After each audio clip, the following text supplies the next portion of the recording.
अस्सलाम वालेकुम, मैं हूं आसिम तार एडवोकेट। कुछ लफ्ज़ जो बड़े आम बोले जाते हैं अदालत के मुतल्लिका और लोगों को उनका पता नहीं होता।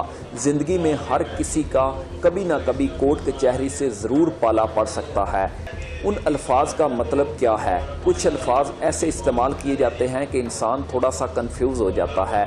आज आपको उन्हीं अल्फाज का मतलब बताऊंगा, इंट्रोडक्शन करवा दूंगा सादा से अंदाज में, ताकि आप कुछ ना कुछ सीख सकें। सबसे पहले बात करते हैं कि मुचलका क्या होता है। जब भी किसी की ज़मानत कराई जाती है तो अदालत की तरफ से आर्डर होता है कि 50,000 या 1 लाख का मुचलका जमा कराएं। इससे मुराद होता है कि मुल्ज़िम की कोई और बंदा श्योरिटी देता है कि ये बंदा भाग कर कहीं नहीं जाएगा। वो अपने मोटरसाइकिल के कागजात की श्योरिटी देता है या गाड़ी के कागजात की श्योरिटी देता है या ज़मीन की फ़र्द अदालत में जमा कराता है कि मैं गारंटी देता हूँ कि ये बंदा कहीं भी नहीं जाएगा और अदालत की बताई गई तारीख को लाजमी पेश होगा। अबूरी ज़मानत, जिसको प्री रेस्ट बेल भी कहते हैं, ज़मानत कबल अज़ गिरफ्तारी भी कहते हैं, गांव देहातों में इसको कच्ची ज़मानत भी कहते हैं, इंटरम बेल भी इसी को कहा जाता है। ये सारे नाम एक ही हैं, यानी FIR होने के बाद फौरी जो ज़मानत कराई जाती है ताकि पुलिस गिरफ्तार ना करे, इसको कहते हैं अबूरी ज़मानत। पोस्ट अरेस्ट बेल किसको कहते हैं, या ज़मानत बाद अज़ गिरफ्तारी किसको कहते हैं? जब किसी बंदे की गिरफ्तारी के बाद ज़मानत कराई जाए, इसको ज़मानत बाद अज़ गिरफ्तारी कहते हैं। अगर बात की जाए SHO की, तो SHO से मुराद होता है स्टेशन हाउस ऑफिसर।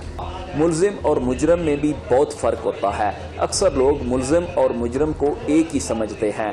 मुल्ज़िम FIR होने के बाद कहलाता है, लेकिन मुजरिम तो तब होगा जब अदालत उसको सज़ा देगी।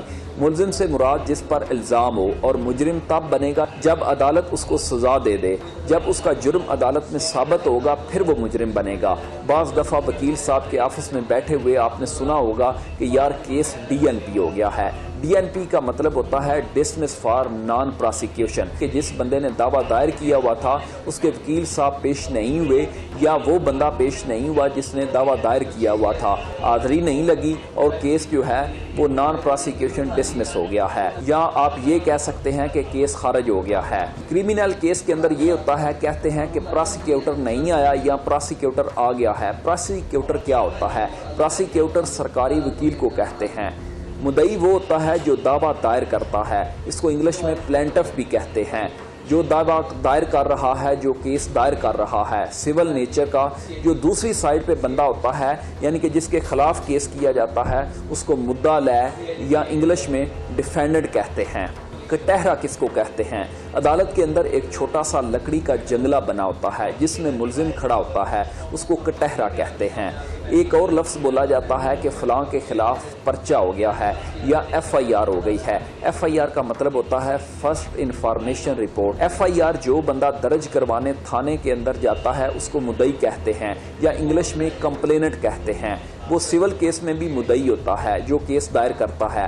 क्रिमिनल केस में भी मुद्दई है जो कि FIR दर्ज करवाता है, उसको मुद्दई भी कहते हैं। सिविल केस में मुद्दई को कंप्लेनेंट नहीं कह सकते, इंग्लिश में प्लेंटिफ कहते हैं। क्रिमिनल केस में मुद्दई कहते हैं या उसको कंप्लेनेंट कहते हैं। अक्सर लोग ये लफ्ज़ बोलते हैं कि आज हमारी अदालत में शहादत होनी है। शहादत का मतलब ये होता है कि एविडेंस होनी है, गवाही होनी है। कोई भी केस उसका जब फैसला एंड पे होता है तो अदालत शहादत को देखकर ही फैसला करती है। जितनी केस की शहादत या गवाही मजबूत होगी, अदालत को इंसाफ देने में उतनी आसानी होगी। दोनों पार्टियां अपने अपने गवाह लेकर आती हैं, तो वो गवाह जो हैं उनकी गवाही अदालत में रिकॉर्ड की जाती है। इसको कहते हैं शहादत दे रहे हैं। फ़लाँ केस में शहादत है, मतलब आज फ़लाँ केस में गवाही है कि फ़लाँ बंदे पेश होंगे और वो गवाही देंगे। क्रॉस एग्जामिनेशन, हर किसी ने ये लफ्ज़ भी सुन रखा है, उर्दू में इसको जिरा कहते हैं। मुखालफ वकील का ये हक है कि वो गवाह पर जिरा करे, सवाल जवाब करे। मसलन, अच्छा आप उस वक़्त किधर थे, आप ये बताएं, आप करते क्या हैं, आप ये बताएं कि आपने कब देखा, आप टाइम बताएं, आपने क्या वक़ुआ देखा। जिरा करके सवाल जवाब करके तो उसमें से कुछ ऐसी बातें निकलवाई जाती हैं जिससे साबित हो कि बंदा झूठा है, झूठ बोल रहा है, झूठी गवाही दे रहा है। ये होता है क्रॉस एग्जामिनेशन या जिरा। एक और लफ्ज़ बोला जाता है इश्यूज फ्रेम हो गए हैं, उर्दू में तनकीहात कहते हैं कि तनकीहात वज़ा हो गई हैं। मोस्टली हम कहते हैं कि इश्यूज फ्रेम हो गए हैं। इश्यूज फ्रेम होना ये होता है कि दावा कोई बंदा दायर करता है, उसका जवाब दावा दूसरी पार्टी जमा कराती है। एक पार्टी ने दावा दायर किया है सिविल कोर्ट में, दूसरी ने जवाब दावा जमा कराया है। अब जज साहब दोनों चीज़ों को, दावा और जवाब दावा को देख के तो जज साहब कहते हैं कि इनमें इशू क्या है, यानी कि किस चीज़ पे दोनों पार्टियां मुत्तफिक हैं, जिन पर दोनों पार्टियां मुतमिन हैं वो तो ठीक है। जिन बातों पर दोनों फ्रीकैन का कोई तजाद होता है, एक पार्टी और बात कहे और एक कुछ और कहे, उसको जज साहब चंद लाइनों में लिख देते हैं कि ये चीज़ फलां पार्टी बात कह रही है, ये उन्होंने साबित करना है, ये दूसरा फ्रीक बात कर रहा है, वो साबित करेंगे। तो यूं इश्यूज फ्रेम किए जाते हैं, 4 लाइनें और साथ लिख दिया जाता है कि ये लाइन जो है ये फलां साबित करेगा और ये फलां साबित करेगा। इसे कहते हैं इश्यूज फ्रेम होना। एक मज़ाहिया बात भी है कि एक बंदे का केस था, बंदा अनपढ़ था, तो मुंशी ने, जो अमूमन वकला के हमारे मुंशी होते हैं अदालतों में, उस बंदे को कहा कि अदालत में फ्रेम लगने हैं। जज साहब ने आर्डर किया है कि अदालत में फ्रेम लगेंगे तो इतने पैसे दें। मुंशी ने 5000 रुपया उस बंदे से ले लिया। बाद में वकील साहब को जब पता चला तो उन्होंने मुंशी से वो पैसे जो थे वो उस बंदे को वापस लेकर दिए।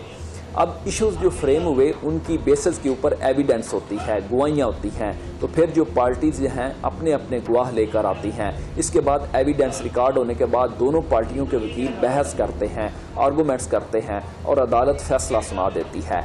सिविल केस में इश्यूज फ्रेम होते हैं, जबकि क्रिमिनल केस में चार्ज फ्रेम होता है। क्रिमिनल केस के अंदर भी गवाही होती है, जिरा होती है, बहस होती है, लेकिन क्रिमिनल केस के अंदर ज़रा बंदे ज़्यादा टेंशन में इसलिए होते हैं कि ज़मानत करवानी पड़ती है। अगर किसी के खिलाफ FIR हो जाए तो मोस्टली उसे ज़मानत करवानी पड़ती है ताकि पुलिस गिरफ्तार ना करे। अगर बंदा अरेस्ट हो जाए तो फिर उसका रिमांड होता है। हमारा कॉन्स्टिट्यूशन कहता है कि 24 घंटे से ज़्यादा पुलिस वाले किसी बंदे को अपने पास नहीं रख सकते। 24 घंटे के अंदर अंदर उन्होंने किसी भी बंदे को पकड़ा है तो मैजिस्ट्रेट के पास पेश करना होता है, जज साहब के पास पेश करके बताना है कि ये हमने बंदा पकड़ा है, फलां जुर्म में इसको पकड़ा है, इन्वेस्टिगेशन करनी है, लेकिन अभी हमने और इसकी इन्वेस्टिगेशन करनी है, हमें रिमांड पर ये बंदा हमारे हवाले किया जाए। फिर जज साहब को वो रिक्वेस्ट करते हैं कि तफ्तीश मज़ीद अभी बाकी है तो इसका रिमांड दिया जाए। फिज़िकल रिमांड क्या होता है? फिज़िकल रिमांड मतलब ये बंदे का जिस्म हमें दें, हम थाने में ले जाकर जो है वो इससे तफ्तीश करेंगे, हमने कुछ और इससे पूछना है। इससे जज साहब फिर 1-2 दिन के लिए या 3 दिन के लिए रिमांड पर वो बंदा पुलिस के हवाले कर देते हैं। जज साहब मैक्सिमम 14 दिन तक रिमांड पर वो बंदा पुलिस को दे सकते हैं, इससे ज़्यादा नहीं दे सकते। 14 दिन बाद उसको लाजमी जेल भेजा जाएगा। अगर कोई बहुत छोटा जुर्म है तो 1 दिन बाद भी जज साहब जेल भेज देते हैं। जब ट्रायल चलता है तो वो जेल से आता जाता रहता है। मीनवाइल उसकी ज़मानत भी हो सकती है, मगर ज़मानत हो जाए तो बड़ी अच्छी बात, फिर अपने घर से भी वो ट्रायल की हर तारीख पर अदालत में आ सकता है। ज़मानत ना हो तो फिर वो जेल से आया करेगा। जब ट्रायल शुरू होता है तो मुकदमे की हर पेशी पे मुल्ज़म का आना ज़रूरी होता है। खुदा न खास्ता कभी मुल्ज़म नहीं आ सकता तो वो आज़री मुआफ़ी की दरख्वास्त दे सकता है कि मैं बीमार हूँ तो इस वजह से मैं हाज़िर नहीं हो सकता। उसकी जो ये दरख्वास्त है ये वकील साहब की जानिब से दी जाएगी। स्टेनो क्या होता है? जज साहब केस में जो आर्डर लिखाते हैं वो स्टेनो लिखता है। सारे केसों के आर्डर स्टेनो टाइप करता है। रीडर क्या होता है? रीडर जो है ये जज साहब के बिल्कुल पास बैठा होता है, सारी फाइलें इसने तरतीब के साथ रखी होती हैं, उसे पता होता है कि कौन सी फाइल कब और किस टाइम जो है वो पेश करनी है, तो वो जज साहब के सामने रखता है। जज साहब जो तारीख बताते हैं वो फाइल के ऊपर लिखता है। अदालत में एक डाटा एंट्री भी बैठा होता है, इसके पास उस अदालत का सारा रिकॉर्ड कंप्यूटर में होता है। उस अदालत के किसी केस की मालूमात भी आप उससे ले सकते हैं। एलमद क्या काम करता है? एलमद का काम होता है सारे केसेस की फ़ाइलों को संभाल कर रखना और मुतल्लिका तारीख को अदालत के हवाले करना। उसका कमरा अदालत से अलग होता है। जिस बंदे ने भी केस की तफसील देखनी हो या वकील साहब ने केस की फ़ाइल मुलाहिजा करनी हो तो वो एलमद से ही फ़ाइल ले सकते हैं। फ़ाइल की कापी वगैरह भी एलमद से ही लेकर कराई जाती है। तलबाना जमा करवाना, तलबाना जमा करवाना भी आप सब ने सुन रखा है, यानी कि दूसरी पार्टी को तलब करना। जब अदालत में कोई केस चल रहा हो दूसरी पार्टी को नोटिस किया जाता है। जब दूसरी पार्टी को नोटिस किया जाता है, लिखा जाता है, तलबाना किया होता है।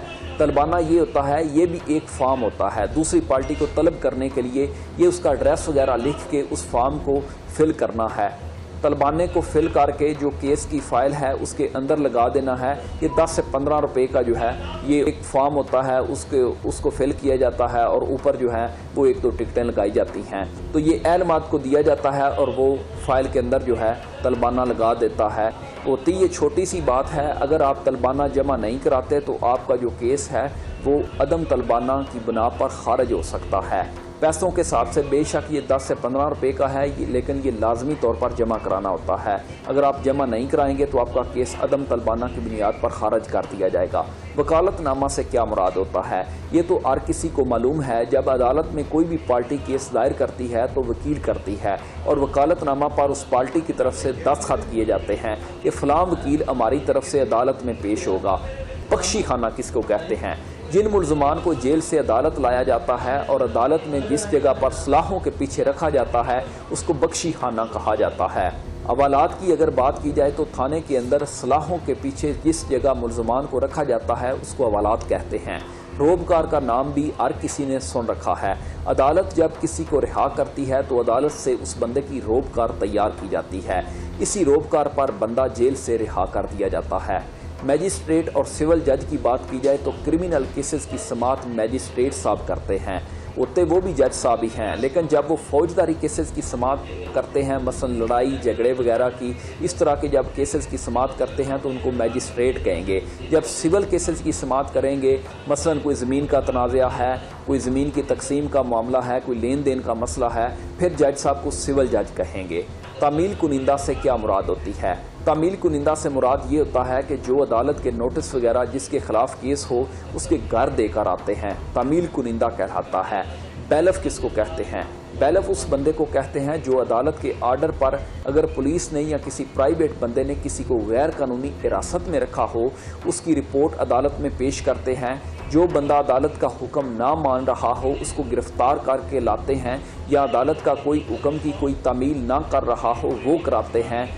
इनको बैलफ कहते हैं। नायब कोर्ट कौन होता है? फौजदारी अदालतों में पुलिस की तरफ से एक सिपाही मौजूद होता है जिसको नायब कोर्ट कहते हैं। अदालत और पुलिस की तमाम पैगाम रसानी नायब कोर्ट के ज़रिए ही की जाती है। बंदा जुडिशल हो गया है, इसका क्या मतलब होता है? इससे मुराद ये होता है कि मुलज़म को पुलिस की कस्टडी से लेकर अदालत ने जेल भेज दिया है। ओथ कमिश्नर कचहरियों में अक्सर मौजूद होते हैं जो कि बयाने अल्फी वगैरह पर स्टैंप लगा कर देते हैं। एक स्टैंप लगाने के 40 से 50 रुपये ये लेते हैं। इसी तरह जो डॉक्यूमेंट्स नोटरी होते हैं उन पर नोटरी पब्लिक का जिसके पास इख्तियार होता है वो स्टैंप लगाता है, जिसके फ़ीस स्टैंप कोई 50 रुपये लेता है, कोई 70 रुपये, कोई 100 रुपये, कोई 200 रुपये भी लेता है। मुश्तरी होशियार बाश का लफ्ज़ भी कचहरियों में अक्सर लिखा होता है, जिसका मतलब होता है कि जिस बंदे ने भी जायदाद ख़रीदनी है वो होशियार होकर ख़रीदे, उसके साथ कोई फ्रॉड ना हो जाए। कल को वो ये ना कहे कि मैं सादा बंदा था मेरे साथ हाथ हो गया। वो चुस्त होकर जायदाद ख़रीदे, जायदाद की पूरी जो भी प्रॉपर्टी वो ख़रीद रहा है, कोई मकान है, प्लाट है, चुस्त होकर ख़रीदे, एक्टिव होकर ख़रीदे, आगे पीछे से छानबीन करे कि इसके ऊपर किसी का कब्ज़ा तो नहीं है या ये जगह कोई मुतनाज़ा तो नहीं है।